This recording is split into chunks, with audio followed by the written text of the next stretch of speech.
Patty, if you're out there, I'm thinking we do have to click start webinar before it'll let us live stream.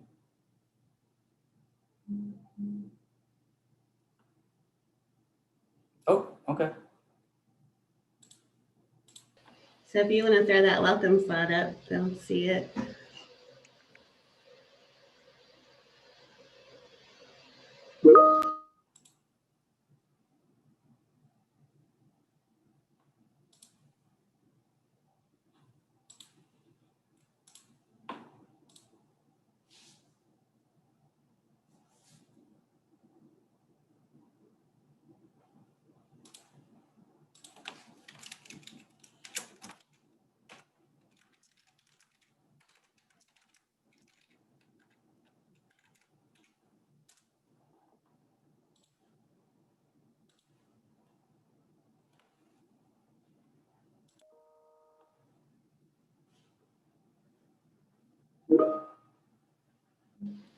Okay, we got about 1 minute.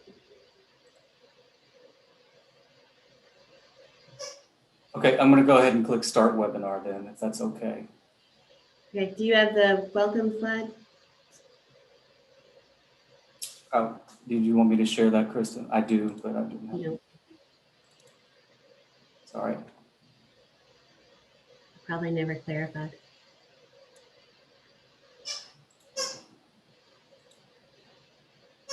Dog toys. Yeah.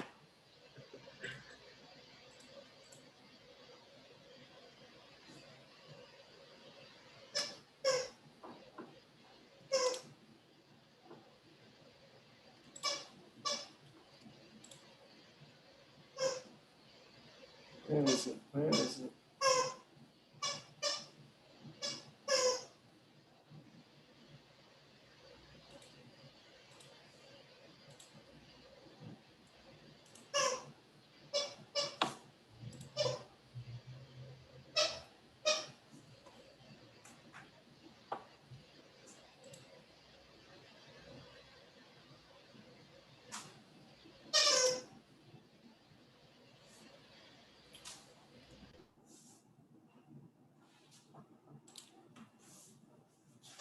It wasn't letting me click start webinar while I was sharing, so let's try this again.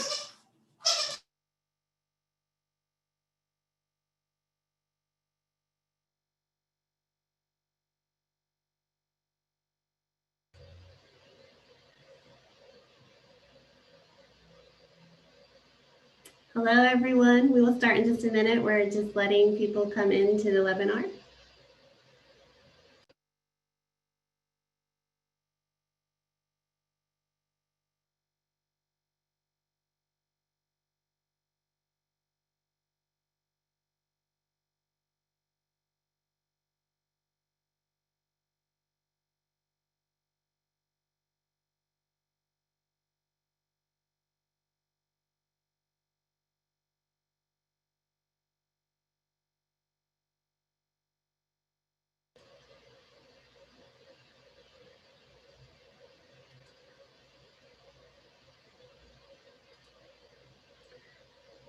Okay, it looks like we are at our Zoom capacity, so other people will be joining us on YouTube, but I'm going to go ahead and get us started. Yes, you are automatically on mute, and you are automatically, your camera is automatically muted as well. Hello, and welcome to today's webinar, Using Innovative and Alternative Approaches for De-Escalating Individuals in Crisis Situations. Our presenters today are Berkeley Carnine and Chelsea Swift from CAHOOTS. CAHOOTS, Crisis Assistance Helping Out on the Streets, is a 24-hour mobile crisis intervention program through Whitebird Clinic in Eugene, Oregon. Its mission is to improve the response to mental health crises, substance abuse, and homelessness. Berkeley is an educator, crisis worker, and organizer in Eugene, Oregon. Berkeley currently serves as Whitebird Clinic's community education specialist and as a mobile crisis counselor with CAHOOTS. Berkeley has extensive experience including facilitating trainings and workshops on topics such as anti-oppression, nervous system support, de-escalation, and better bystander intervention. Berkeley brings her passion for healing, empowerment, and social transformation to everything she does and believes everyone deserves dignity and well-being.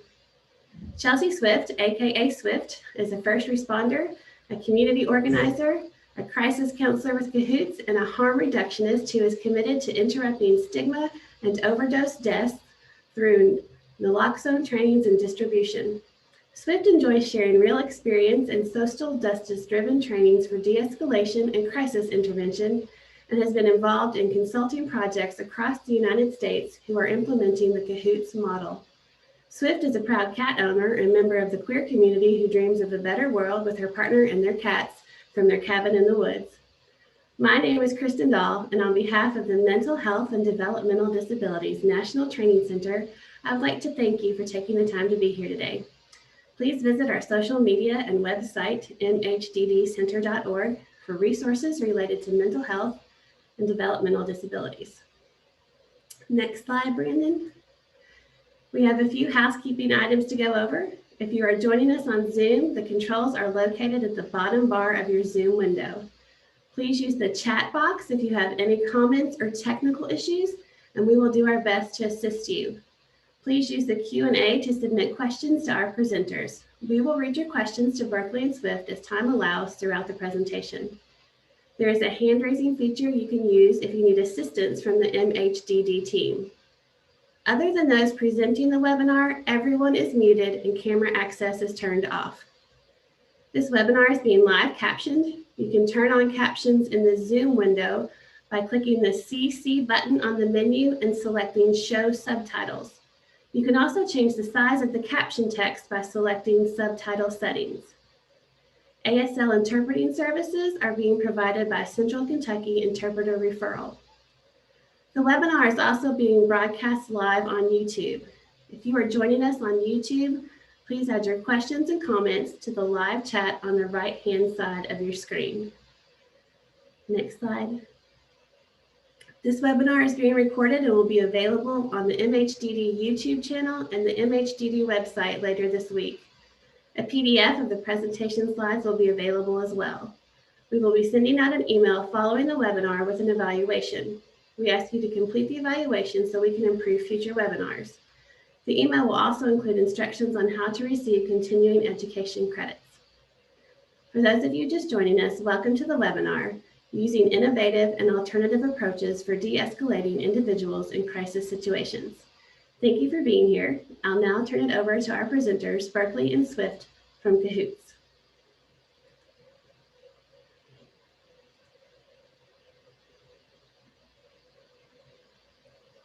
Thanks so much for having us, Kristen, and everybody at the Training Center, and welcome. I'm just going to pull up our slides and we'll get started. Really amazing to be here with everybody committed to this work.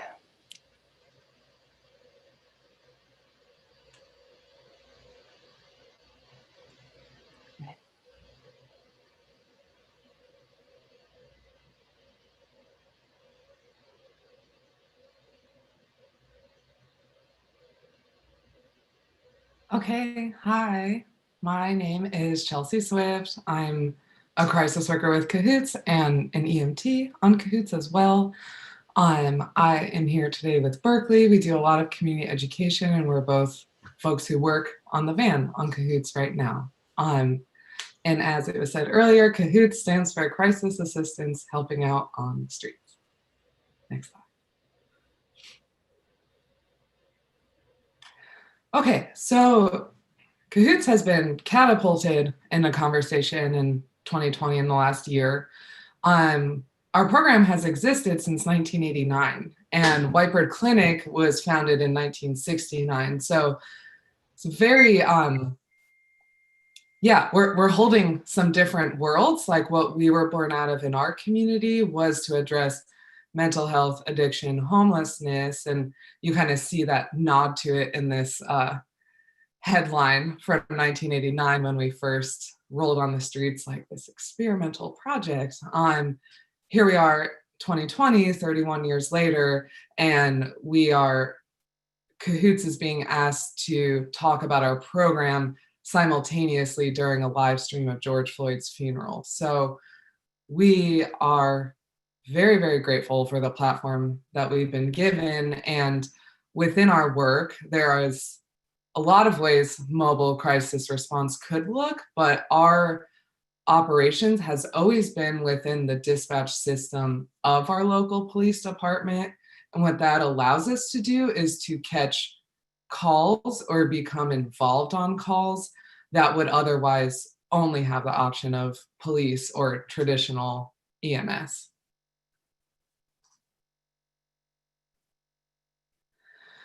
So these are sentiments that our clinic, Whitebird Clinic, is a federally qualified health center at this point. We have a variety of different medical, dental, counseling, case management programs. And so much of this stuff can feel pretty basic, but our clinic has been around for 51 years now. And when we really embody these things, still today in my work, it really holds up. So these words were probably written long time ago, but at Whitebird Clinic, we believe that each person deserves respect for their own beliefs and experience.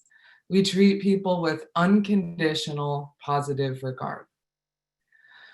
Our role is to be available to help out where we can with the least intervention necessary to facilitate a healthy and safe process for everyone.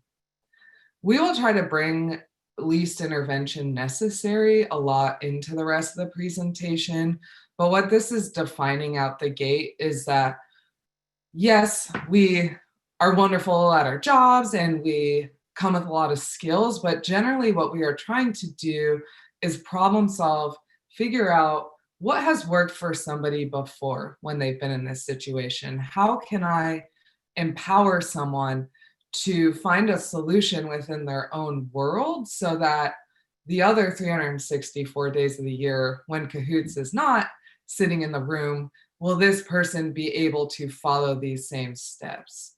So a lot of our work looks like spending a lot of time to keep folks out of traditional systems that may only provide resolve in the moment, but could potentially always do more harm. Next slide.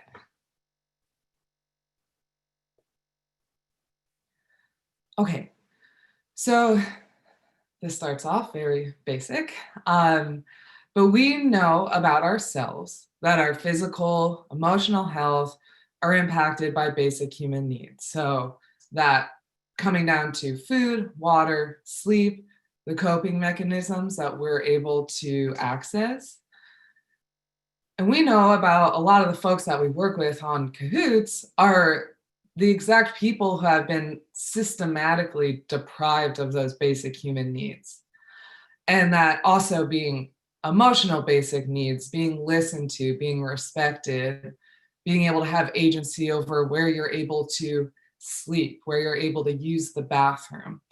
So I think on CAHOOTS, we are really good at holding how much weight needs to be held when we know that some of the most profoundly suffering people that we meet is someone who has not slept in 4 days.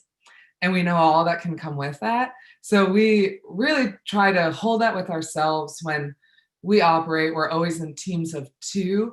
So we're always kind of giving each other our inventory of needs at the beginning of a 12-hour shift and having a really good practice around both the basic needs and where we are at emotionally, what our triggers are today, a call that came up yesterday that was really hard that maybe we need support on today. So we want to be always sharing that so that when the day comes that it's like, I didn't sleep, I haven't eaten, I have worked 5 days in a row, I've seen this client every day for the last 5 days, I'm really gonna need your support, please. We don't want that to be the first conversation that you're having. Cool. Great. So a lot of our framework is really around, least intervention necessary and thinking about how we show up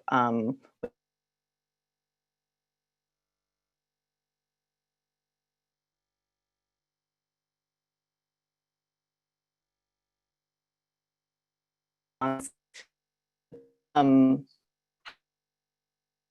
situation, how we're treating the person, what we're saying, all these things. And so we like to emphasize the way that like who I am, my worldview, and how the person I'm interacting with, if I see them as deserving of basic needs and dignity and respect and agency over the choices that impact them, then that's going to shape the quality of my intervention. If I see someone with disability as having inherent dignity and this needs and deserving of respect and empathy and connection in the same ways as I see somebody with, without a disability with something else going on, that's going to shape how I interact. And we also like to just emphasize the way that a client is going to remember how I may feel during an interaction, but not the exact words I said. So sometimes we can get really fixated on like, how do I say the exact right thing that fix the situation? So this is an invitation to kind of drop in more and think about it really holistically in terms of how it's going to feel as the takeaway. We reiterate for ourselves often that we can't control the outcome of a situation, and that I'm only in charge of how I show up, and in that we have outcomes we want. We want somebody to be safe and to get the support they need and to, maybe for the police not to have to be involved. We might want for somebody to not have to go to the hospital if that's what we know they would prefer.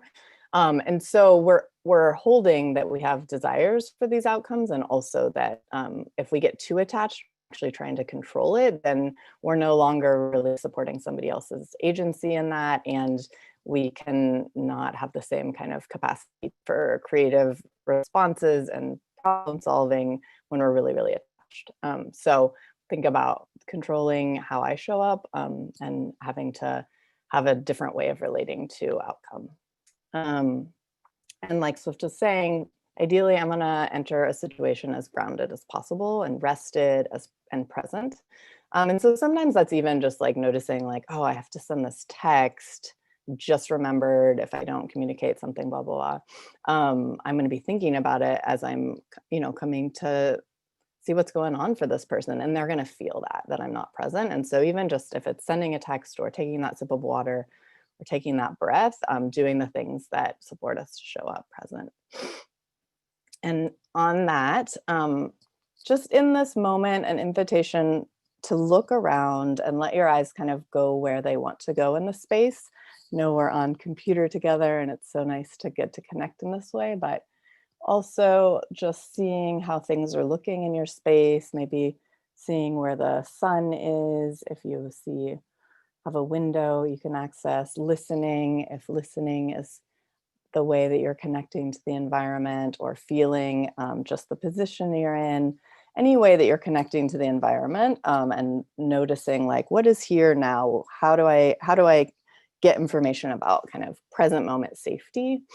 And that is one of the practices I really use when I'm getting grounded before entering into a situation. And also we talk about like, sometimes we just actually need to know where we are. Like, what's the address? Like, what part of the building am I going into? And like that kind of like spatial orientation is giving my system so much information about like, okay, I'm present, I can respond, I can see everything happening, right? So that's one I really like. Breathing, connecting to breath can be really grounding for people.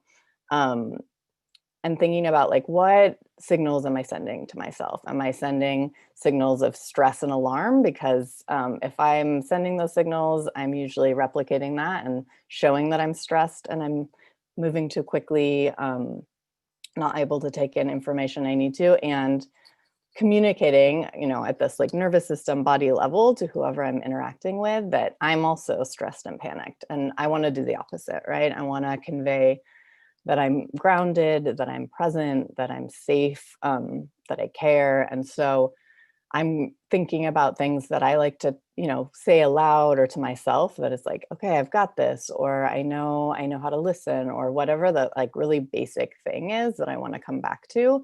I might just say it to myself. And yeah, we're always thinking about not moving too quickly, not rushing into it. Even if it's an urgent crisis situation, we're not going to rush in, because that's going to get us kind of in tunnel vision and not able to like do the things we need to do in the way that is going to provide more safety and more outcomes that we're looking for. So asking, like, if I don't have time to take a breath and like assess what's even going on, if I'm rushing that much, then I might not be the best person for this situation. And so I might need to do something else if I can't.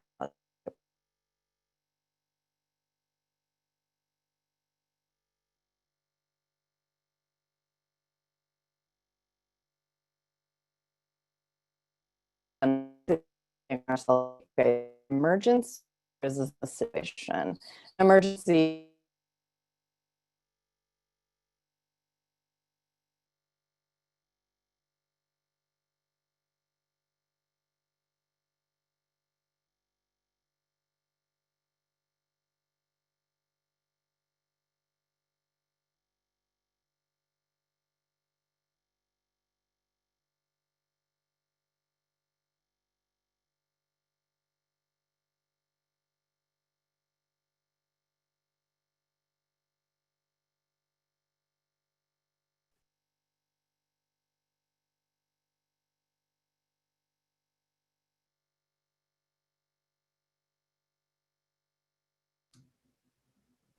I think I disappeared for a second there.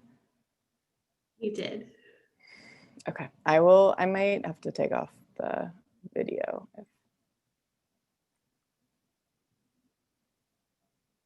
There it is. Just hang for a second. We're aware of the issues and we're working on them.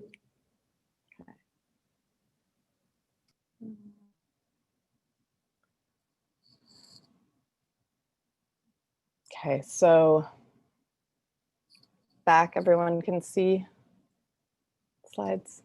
We can, thank you. So stop my video for, see if this makes it work. So entering into a scene and asking, is this a scene or a situation or an emergency, right? And emergency are, things like fire, serious injury, violence, that we can't respond to.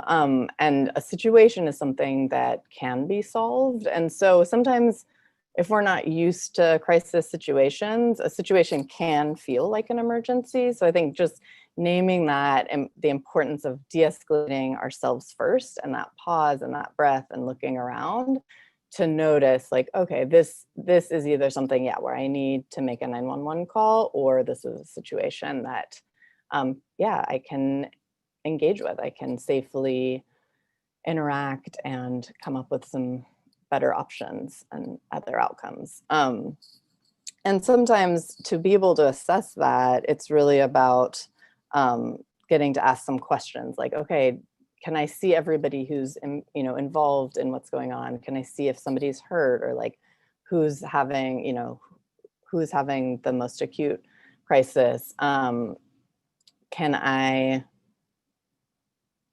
tell if somebody's breathing or not? I like this example with the least intervention necessary. If we see somebody who's like laying down, we might get a call for a subject down. We're going to like have to assess, like, is this an emergency or is this a situation? And to be able to do so, we're gonna like approach somebody from the front and communicate a lot, like, hey, we're here, it's CAHOOTS, so we wanna make sure you're safe and you're okay.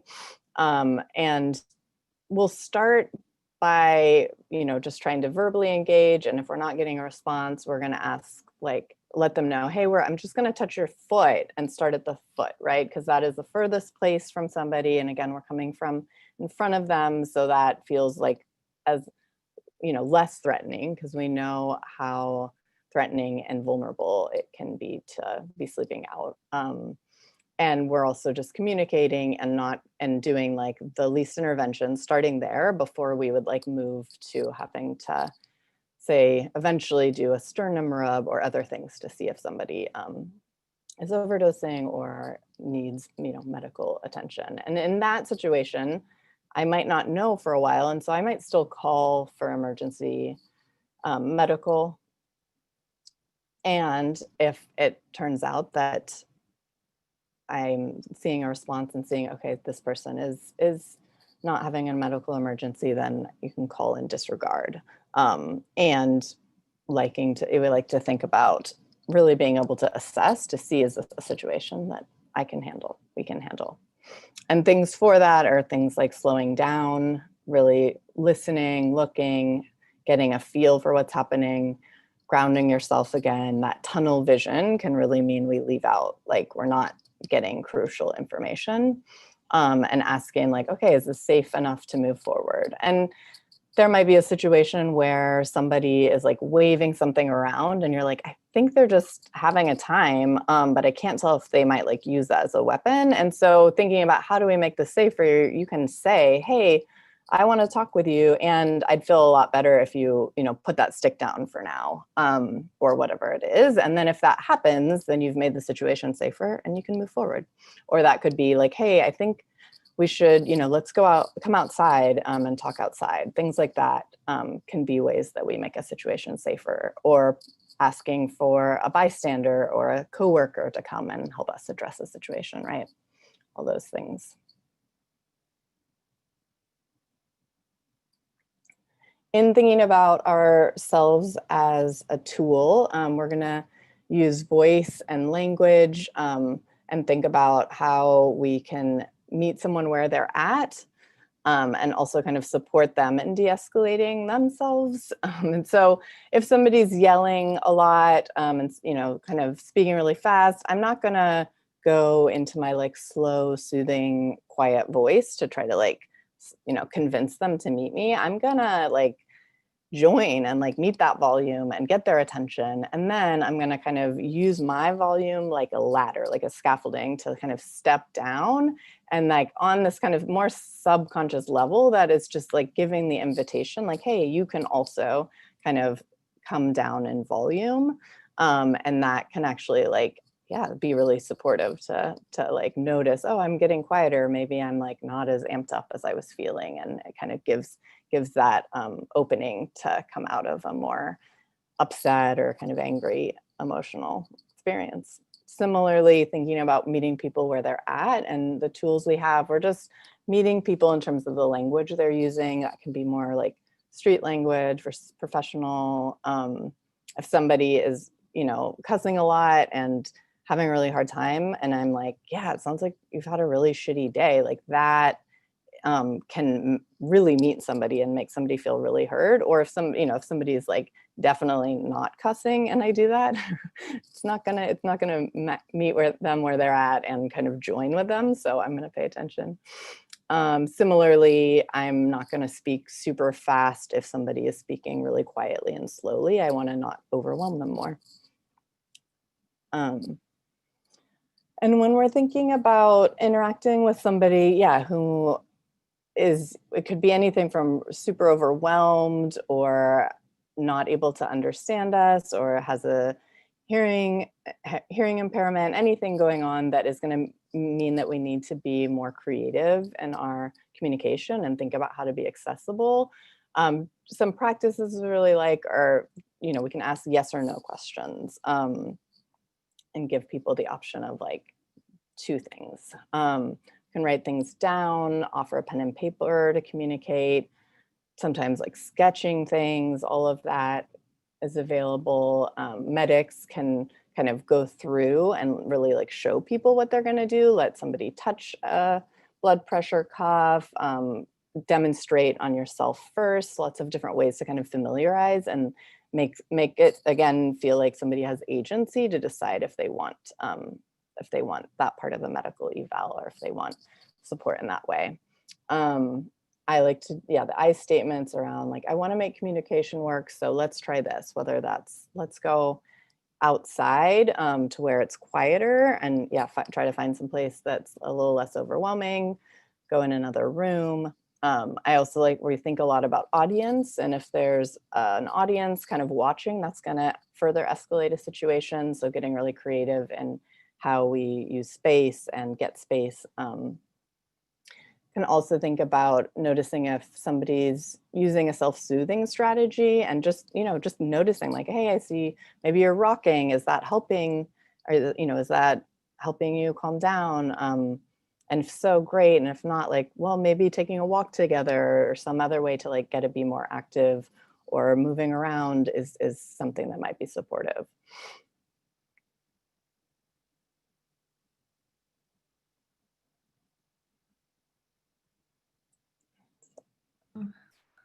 Okay, I'm back.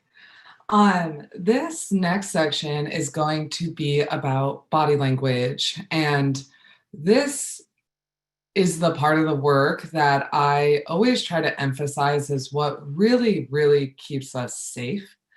We have been operating for 31 years. No CAHOOTS worker has ever had a serious injury.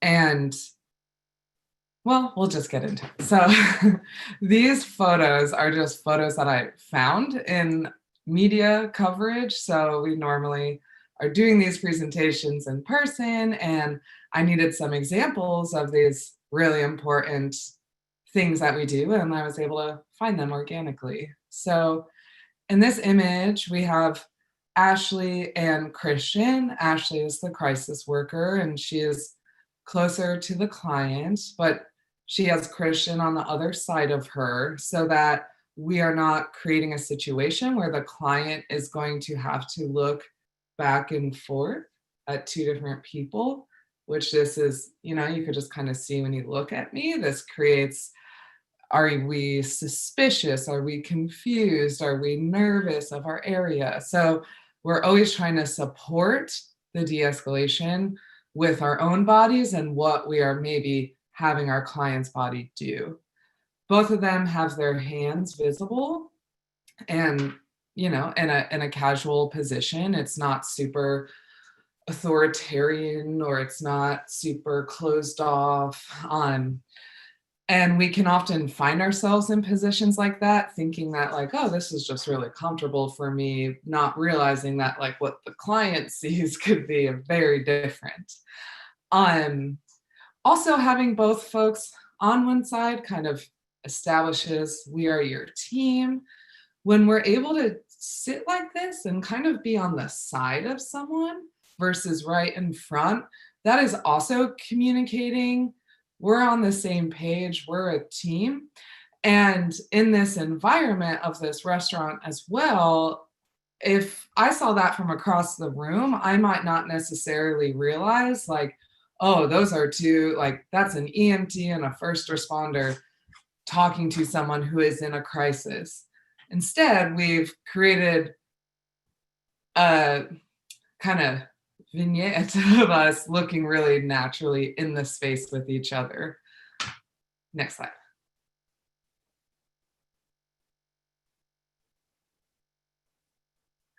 Cool. So this is something that's pretty trademark CAHOOTS. And yes, not all bodies can create levels like this. Because we are first responders, our jobs can come with these requirements on the nature of our work, but these skills should exist in all natures of work. So this photo on the bottom left with Dan, Dee, and Eric and the person sitting down in the white t-shirt. So it's two CAHOOTS workers, and one is standing over and leaning towards the person. And that's a good way to start. You're demonstrating as I'm walking up, hey, it's CAHOOTS. We've been asked to check in with you. I'm starting to lean over. Do you think we could chat for a second? If that person says no, you have leaned over, you've demonstrated care, but you're able to back up and maybe start over or maybe disengage if there's not a safety issue. If that person has said yes, we might now try to, in the best way possible, come down to their level. In the photo with Dan, Dee, and Eric, you see that he is squatting. He has come down, but he's still standing on both of his feet. So if he needs to pop back up, because this person has now changed their mind and said, no, thank you, he's going to be able to come from that low level straight back into a standing position and back up. And these are things that we might just say, like, as we're doing it, okay, thank you. Let me just back up a little bit. It's just CAHOOTS, like reiterating our purpose and giving folks a reminder, especially for somebody who maybe was just sleeping or not engaged in their surroundings. I have to know that to be truly client-centered, that approaching someone like this, they have deeply ingrained coping skills and survival skills that have kept them alive by reacting in their first fight or flight response. So I need to honor that with my actions and words. Maybe in this bottom right photo, we see that Ashley and Christian have become really engaged. It looks like they're in conversation. That person is yelling, or I'm sorry, that person is laying down next to their wheelchair. So at this point, they've now committed to fully leaning down. What else here? That's probably it for this slide. We could go to the next one. So this is just another example. So this is a photo of me and Simone.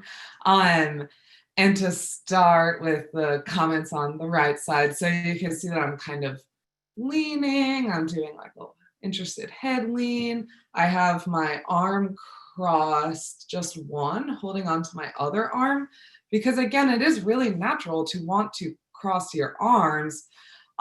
So we try to look for little ways to modify that.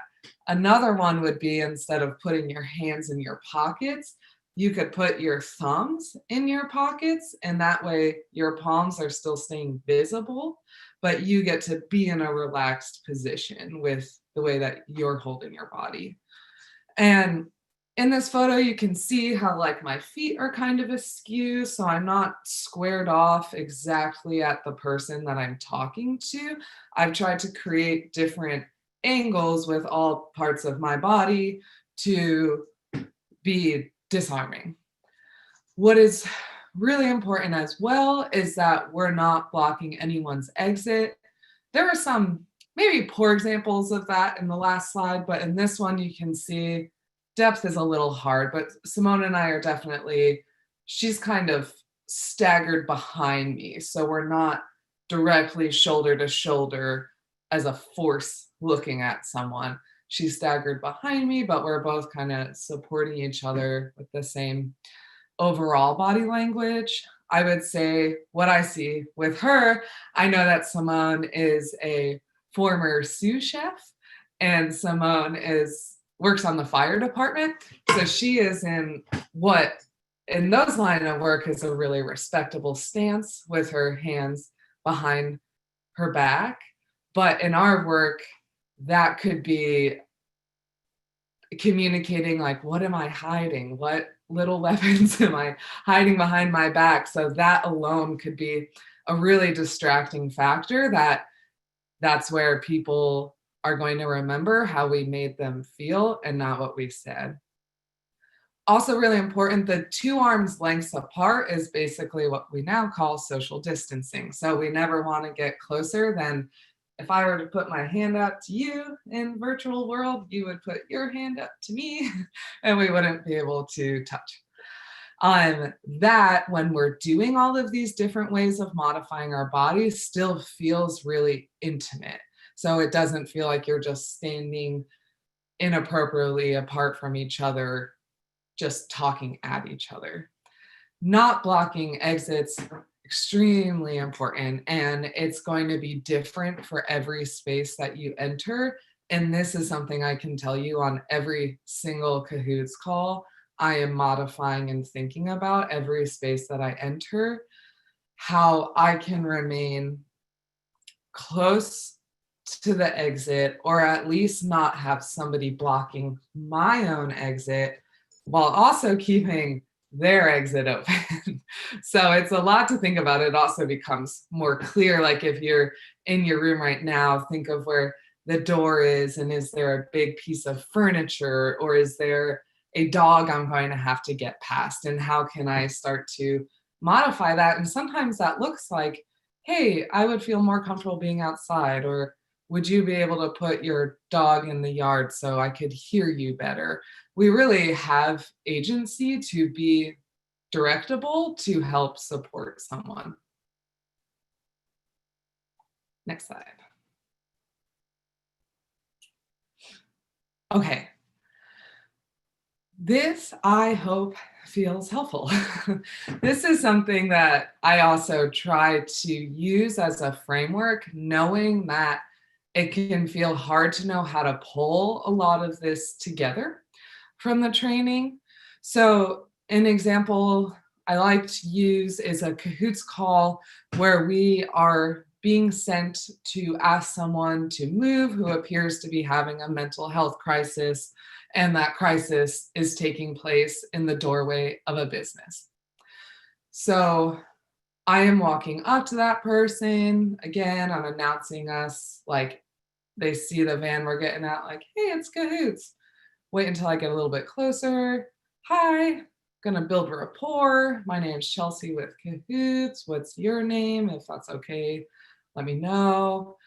We'll give some time to let them say what they want to say out the gate, try to figure out what's going on for them, who they are, how they found themselves here, how long they've been around this area.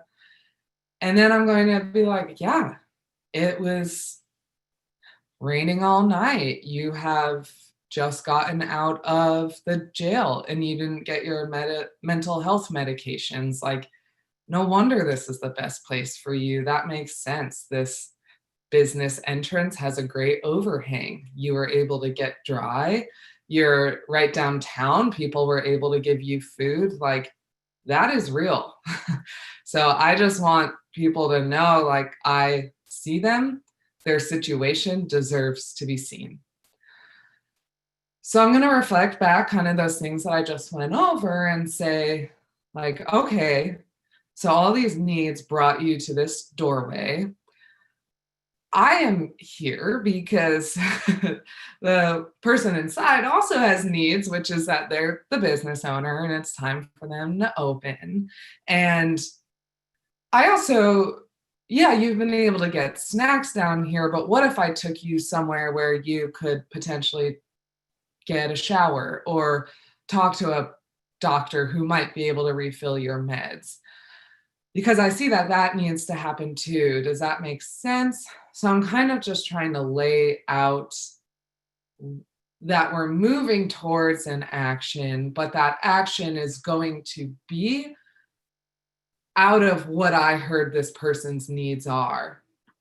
And if that is not resonating with them, or they're in a place where they're like, no, this is exactly where I need to be, this doorstep, I'm now going to start to lead with like outcome boundaries. So yes, I can't totally, I cannot guarantee you'll be able to be on this little doorstep forever. But again, I might be able to help you with the place with the shower or the medications. And if that's not what you want, like, let's just go get some snacks, but we can't do it right here because this business owner does have to open, and they are the ones who called us, and they asked us if we could not help you move, that we will have to call police to come trespass you or whatever. And I do this job because I don't think that needs to happen. So do you think I could give you 5 minutes? Maybe we'll step away.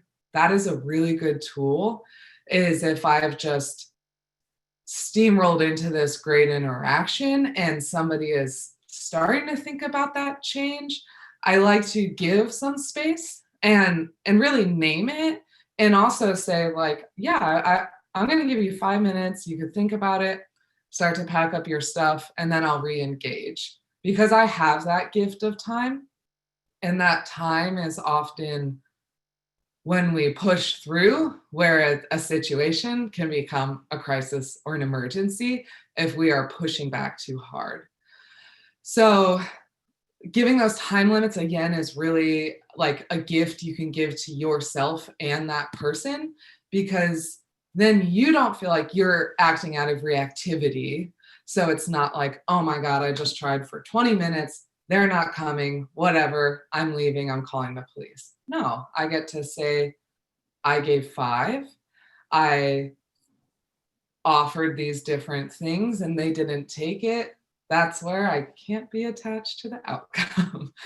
And I made it really clear for that person to engage in different steps along the way.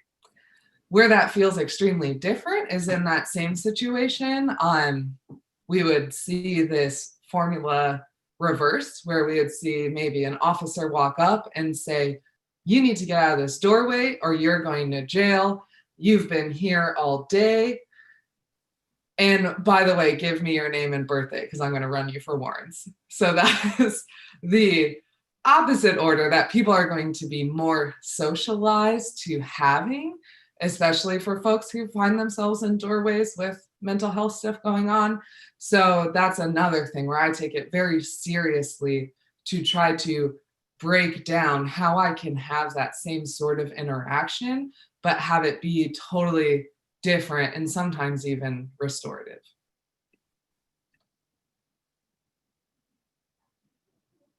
Well, thinking about touch and consent, and especially, I know, this training is for mental health and developmental disabilities folks, and you all do such important work and understand the significance of consent at all times, and like how to really like see and center people's agency, and what their desires are and their goals and for outcomes. And so that's just something we're thinking about all of the time, and especially like always around any kind of touch. And like I said, if that's checking to make sure somebody is conscious and breathing, that's communicating like, hey, I'm gonna touch your, I'm gonna just shake your foot. That's also like, hey, if somebody looks like they might want help in and out of the van, that offer, and not assuming that they feel like that they want a hand with that. If somebody does like is having something going on where they're like all of a sudden, oh wow, I'm really dizzy, even just saying like, hey, is it okay, to kind of like be at your side, I'm right here. Just all of that communication and checking in is so critical in our work in terms of really respecting, what being both trauma informed and knowing, like Swift has said, just like what people have dealt with. And so being really aware of, where is our body, and like, how are we in people's space, and communicating about that in a way that feels like is giving them as much agency and safety as is absolutely possible. And just that sense that, if people have had non-consensual touch, then we want to be like extra aware of what it takes to kind of rebuild and create that trust. And that also goes to touching people's belongings. So if I'm going to be helping somebody, say they're moving along and we're going to be doing something next, and they have a bunch of different things, I'm going to check and see, do you want me to help you carry your belongings? And I'm not going to assume which of those things they want. I'm going to assume they want all of them, and they can tell me they don't want some of them. And I just like to think about how I'm communicating and asking for consent in everything I'm doing. And how that consent, goes to this deeper idea of like really joining with what people desire and are looking for in terms of meeting their own needs and establishing, a sense of dignity and safety. This is one of my favorite like kind of frames for the work we do, and I think it fits really well in that build rapport, validate kind of framework that Swift was sharing, is coming back to this question of like, what can I help you with today? Or it might be, what can I help you with this morning or tonight? But really like focusing, narrowing in our time frame so that we're being realistic around like, this is actually what we can deal with, especially if there's we're recognizing that crises are often multiple and overlapping, and they're the result of systemic oppression and ableism and racism, classism, and all of these systems that we're not going to solve right in this moment. So there's both the understanding of like people have been coping and finding ways of surviving all these systems. And usually there's been something that's happened more recently that's kind of made those coping mechanisms not work, or just something that's made things worse, right? And sometimes that is around like basic needs. It's like many hard things are happening and I haven't eaten today, right? And it's like we're not gonna, in our role, be able to address all of the kind of overlapping crises and needs, but we might be like, okay, well, let's start there. Like let's start by getting a snack and just like grounding out a little bit and hearing what's going on, right? That empathetic ear, and just holding space, and recognizing that if we are asking like, yeah, what's been going on for you, and we don't kind of keep coming back to like present moment or what's been going, what's happened in today or in the last few days, that it can open up this sense that, oh my gosh, why don't you tell us your like entire life history and all of your trauma experiences? And that like both that's really overwhelming for somebody, and we're not gonna feel like we have time to kind of help bring closure or hold space for all of that. And what we want to like help people remember is like all of the ways that they do know how to cope, and like do have things that they rely on and support that they get, and the kind of strengths and resiliency that they have. And so we're really conscious of like how much are we asking, how much are we trying to like address in the moment. And we also like to not jump ahead. This is that build rapport piece, where we're also really recognizing if we try to jump ahead to like problem solving and think that we know the story, we're going to mess up, right? We recognize that people are the experts of their own stories. And so we do need to learn enough of the story to be like, okay, here are all the things you have tried.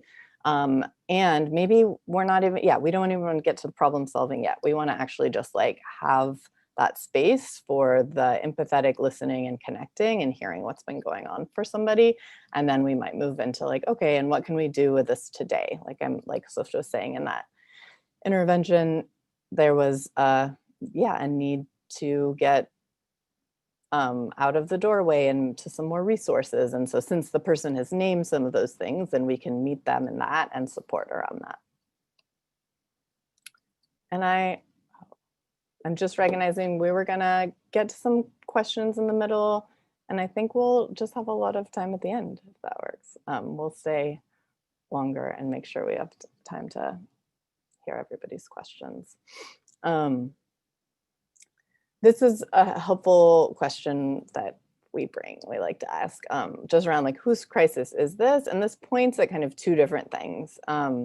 One, it points at like, sometimes there's a situation that like touches really too close to home and really sets you off. And so at a certain point, I'm either so attached to outcome or so reactive and overwhelmed by it, or just like wrapped up in it and in my own past experiences, that I'm not the best person anymore. I'm not helping. I'm actually like adding to the crisis, right? And so for us, that's always a time where we're going to tap out, and we're going to listen to our partner. If our partner is like, hey, I'd like to think through some things with this person, or I just had a question or an idea, and they're going to step in and like let me kind of step back to be like, oh wow, yeah, I was getting really attached to outcome, or whatever was going on for me. So we don't want to make the crisis our crisis, right? People have enough they're dealing with, and sometimes it recognizes like the crisis might be somebody who made the call, who like observed something that was happening that they were uncomfortable with. They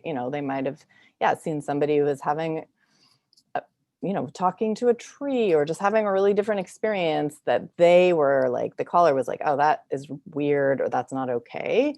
And so they made it about they were like, this is a crisis. But for the person who's doing those things, that might have been a really just totally fine, normal day. And so we like to be like, okay, who's having the crisis? And that can be an audience that's having the crisis. Lots of ways of kind of thinking through that, but it helps to not assume that, whoever we're going to talk to is the one who's like identifying as having the crisis.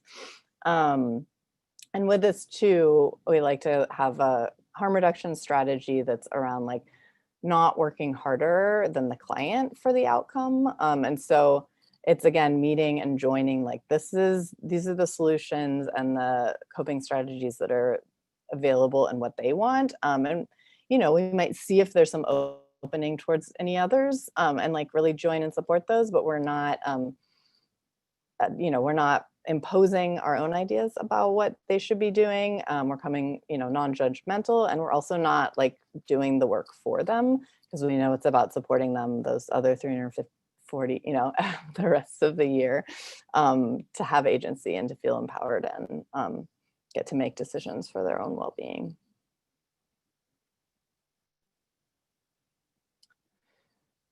So in this work, we like to just think and notice like how important it is to kind of come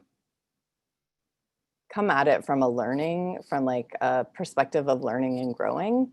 And earlier when I was thinking about grounding, and really just recognizing like when I'm in my own fight, flight, or freeze responses, and if I'm doing work that's really intense and I'm getting into those responses more and more, that the world gets pretty black and white. Everything, I can read things through just kind of like threat or safety lens. And that when I kind of come out of those modes of being into my more complex thinking and social connection and my being, present in the moment, that also the kind of frame for what have I learned from this situation? What could I do differently? What went well? How do I get to connect with my coworkers or other people who I do this really important work with, so that we like get to be in our experience of like learning about this, and how to do it better, is really critical for me in staying sustainable in this type of work. And so in that, I just like to think about like after something that's been intense, after an intervention, spending some more time doing that grounding, and that can be looking around, smelling, feeling how things are, coming into present moment, feeling connected to the values that make you do the work you do, and why you did that, even if it wasn't the outcome you wanted, like really getting to connect back to like, yeah, and I really cared and I really tried. And I think, I have stuff to learn.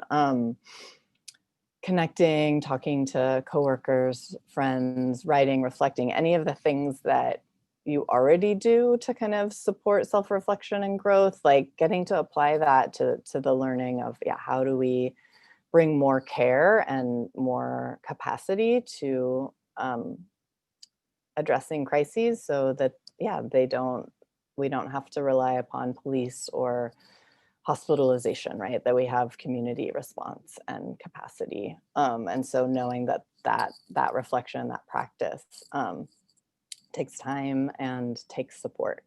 So also taking care of your emotional and physical well-being in it as being really critical. I know as, caregivers, and people in these fields, we can forget that we have to take care of ourselves and do that work, in really important ways to be able to continue showing up. So continue doing that as well. And that is our condensed de-escalation presentation. And we're really excited to get to spend some time with questions. Big shout out and gratitude to Judy and Derek for interpreting and everybody for having us. And I think Kristen has been kind of keeping an eye on the chat and can bring us some questions to talk through. I have been keeping an eye on the chat, so I'm going to ask a couple of questions. Also, Swift has been answering some questions as they come up, so she may want to come back around to a couple of those. Our YouTube viewers, and they're about 600 right now, can't see those. So any of those that you think would be great to address, you can bring those back up. So one of the questions we've had more than once is about video and phone calls during the pandemic. Do you have suggestions for how to de-escalate over the phone or a video call?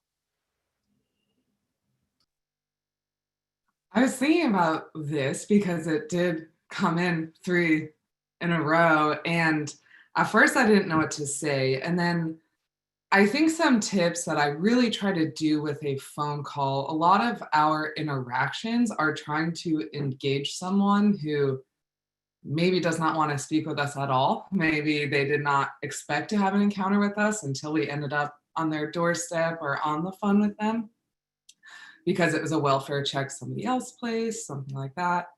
So something that I try to do on the phone is just really be direct and say things like, okay, you're not concerned. Like, can you understand why somebody else is? I don't like to lead with a lot of like, well, would it be all right if we talk about this? Or I don't like to say things like, let us know if there's anything we can help you with. I just kind of want to get straight into the content and say, how is it going? Okay, I heard this happen, just leading with those details and allowing people to go from there. I think also on the phone when I'm dealing with someone who is like rapid speech, difficult to interrupt, that often like what they're communicating to me is I really, really want to talk to you. And uh with you, you are a listener. And so it can be hard to want to interrupt, but it actually can be the biggest gift you can give by saying like, I need a minute. Can I have a minute? Can I have, and holding that until I get the minute to then contribute. And if that goes poorly, I won't do that again. But that's a big skill for me, like intentional interruptions.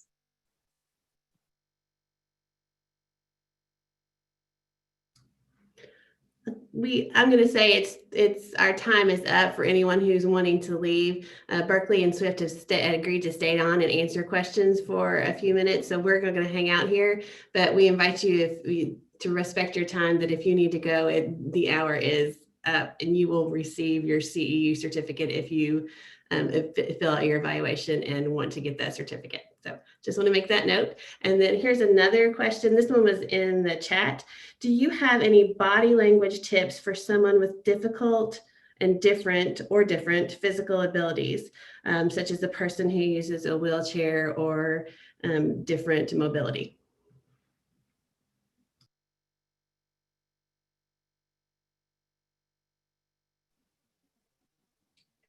In terms of, yeah, modifying body position and using, yeah, body language for communicating, I think about, what some of what we're conveying is like, yeah, we're grounded, we're here, I'm not in a rush. And so like, even if it's like a different kind of lean or head nod, or like the position of like the wheelchair that's not like, okay, towards the door, or like, like looking like ready to go. It can be, yeah, we're doing so much with like eye contact and facial expressions. We add more, kind of like verbal affirmations of like, yeah, I hear you. So many different ways. And in thinking about like what else we're trying to convey through body language, it's like, yeah, it's really about groundedness, presence, not rushing, listening. And so I think we can get creative and really just think about like we're avoiding authority, like things that feel like authoritative, kind of hovering over and imposing on people. And so there's going to be a lot of different ways that we can get creative, to not do those things and, yeah, convey what we want. But Swift, you have other particular body language ones?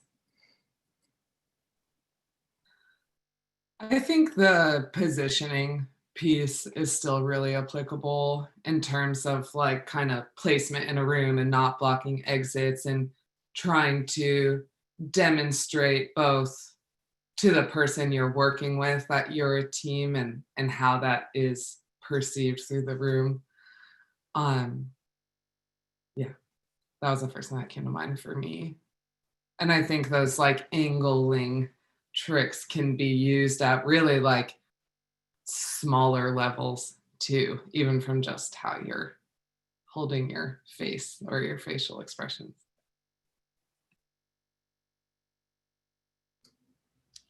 Okay, we have a question about your relationship with law enforcement and how you keep positive relationships with law enforcement personnel.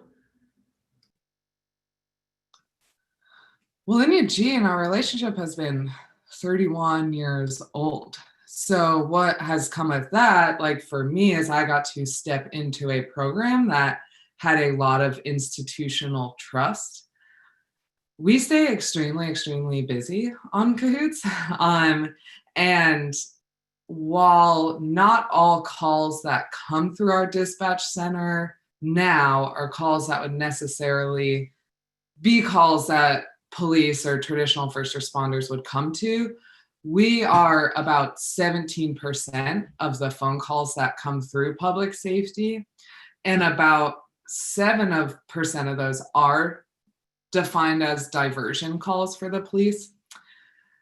At any given point, there's usually only one CAHOOTS van on the road, which means 2 CAHOOTS workers, diverting 7% of police work, where there are generally dozens of officers on the road. So our relationship works because it works at the ground level. We make their jobs easier in a lot of ways, more comprehensive in a lot of ways.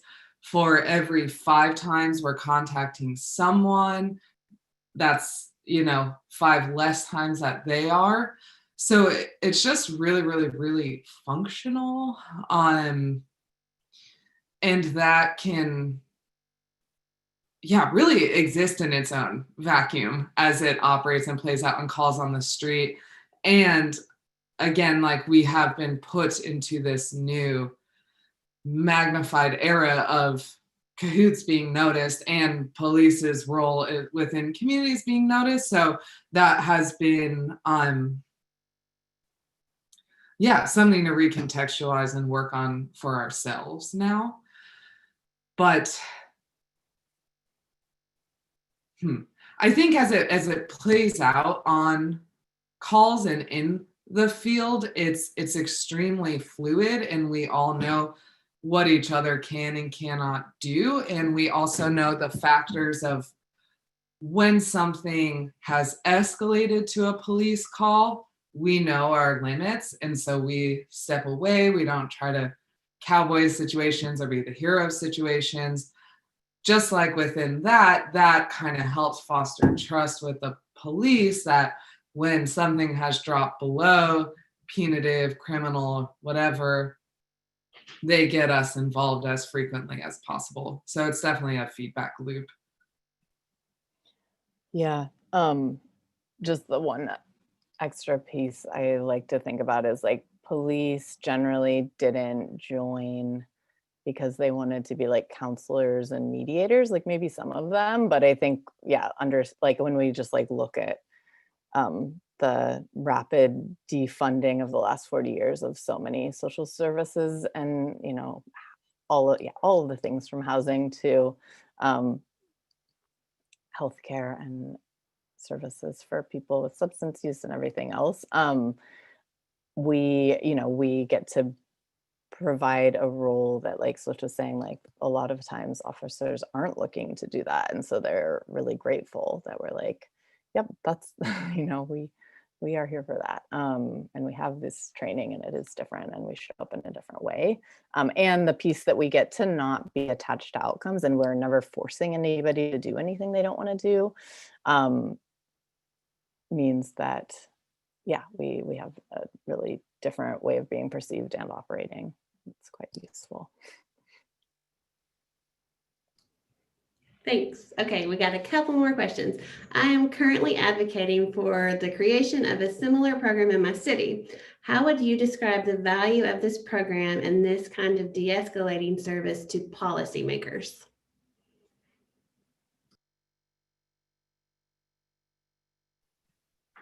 I mean, that's a whole other presentation. Yeah. Which I will say, there is a lot of information on the whitebirdclinic.org website that has a lot of numbers, a lot of data that I think speaks to more policymaker minded presentations of our work versus us today. So I really just want to direct you all towards that, because I will get tangential on the other side of things.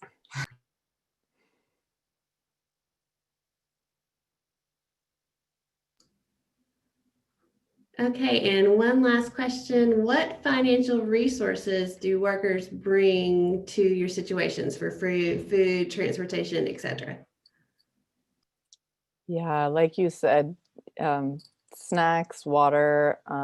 This year with COVID and honestly our city's like general failure to create affordable housing and shelter, we have a lot more like tents and blankets and kind of emergency, just like trying to support people in staying warm and being okay when they have to sleep out, because there's not shelter. There's only one shelter in our town.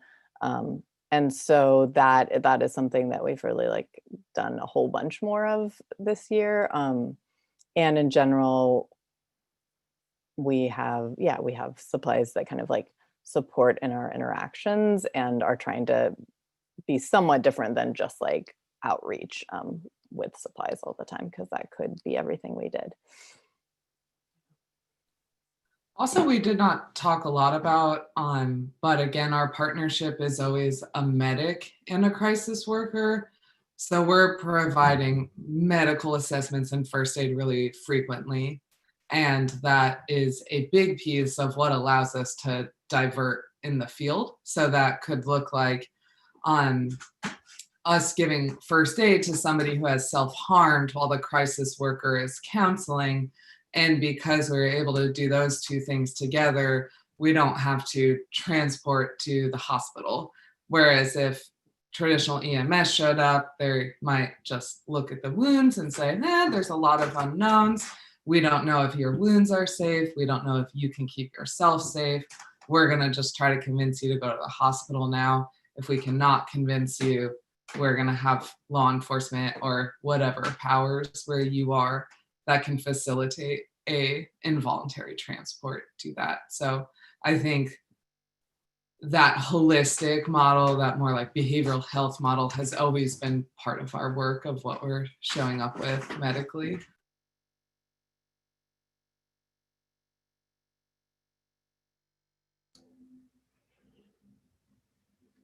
Okay, I don't have any other questions. Elaine, do you have any questions? I do not. Okay, well, thank you guys so much for taking the time to be here today. Thank you, Berkeley and Swift and CAHOOTS, and thank you to all our participants. And we will see you on our next webinar. We will post this webinar on our MHDD channel, and we have already posted the link for the evaluation or to get a certificate of attendance. We've posted the link to Whitebird Clinic and to our website. So thank you, everyone. Have a great afternoon. Thanks, y'all. Bye.